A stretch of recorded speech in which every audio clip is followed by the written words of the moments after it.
সকালের নরম আলোয় রতনপুর গ্রামের বাজার জেগে উঠেছে। চারিদিকের মানুষের কোলাহল, সবজি বিক্রেতার হাঁক ডাক আর মাটির চুলার ধোঁয়া। গোপাল তার ছোট্ট পরিষ্কার ঠেলাগাড়িটির পাশে দাঁড়িয়ে গরম গরম আলুর পরোটা ভাজছে।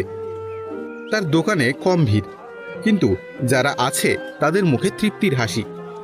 পাশেই ভোলার বিশাল দোকান, সে চিৎকার করে তার খদ্দেরকে ডাকছে। চলে আসুন, চলে আসুন, ভোলার গরম গরম পরোটা একবার খেলে আর ভুলতে পারবেন না। তাড়াতাড়ি চলে আসুন। একজন বৃদ্ধ লাঠিতে ভর দিয়ে কাঁপতে কাঁপতে গোপালের দোকানের সামনে এসে দাঁড়ায়। তার চোখে খিদে। বাবা, বড্ড খিদে পেয়েছে বাবা। 2 দিন হয়ে গেল আমি কিচ্ছুটি খাইনি। আমাকে তুমি একটা পরোটা দেবে বাবা?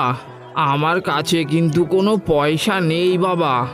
গোপাল এক মুহূর্তের জন্য তার টাকার বাক্সটার দিকে তাকায়, যেখানে মাত্র কয়েকটা কয়েন পড়ে আছে।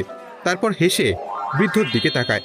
পয়সা লাগবে না বাবা, আপনি বসুন, আমি আপনাকে গরম পরোটা ভেজে দিচ্ছি। গোপাল যত্ন করে একটা পরোটা ভেজে আচার দিয়ে সেই বৃদ্ধর হাতে তুলে দেয়। বৃদ্ধ তাকে আশীর্বাদ করতে করতে খেতে শুরু করে। এই দৃশ্য দেখে পাশ থেকে ভোলা ব্যঙ্গ করে ওঠে। আবার শুরু করলি তুই তোর ভিক্ষা দেওয়ার পালা? বলি, ব্যবসা করতে এসেছিস নাকি ধর্মশালা খুলেছিস? এভাবে চলতে থাকলে তো তুই তোর বউ আর ছেলেকে নিয়ে পথে বসবি রে বেটা। যার যা ভাগ্য সে তাই পায় ভোলা ভাই। আমার কাছে ক্ষুধার্তের মুখের হাসির চেয়ে বড় রোজগার আর কিছুই নেই। গোপালের মনটা একদম সোনার মতো, ওর মতো মানুষই হয় না। সকালের নরম আলোয় রতনপুর গ্রামের বাজার জেগে উঠেছে। চারিদিকের মানুষের কোলাহল, সবজি বিক্রেতার হাঁক ডাক আর মাটির চুলার ধোঁয়া।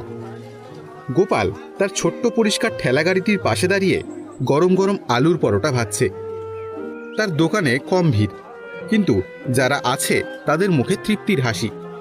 পাশেই ভোলার বিশাল দোকান, সে চিৎকার করে তার খদ্দেরকে ডাকছে।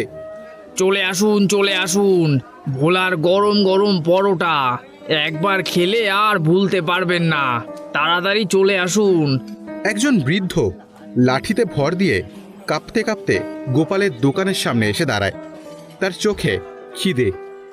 বাবা, বড্ড খিদে পেয়েছে বাবা। 2 দিন হয়ে গেল আমি কিচ্ছুটি খাইনি।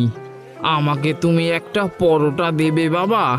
আমার কাছে কিন্তু কোনো পয়সা নেই বাবা। গোপাল এক মুহূর্তের জন্য তার টাকা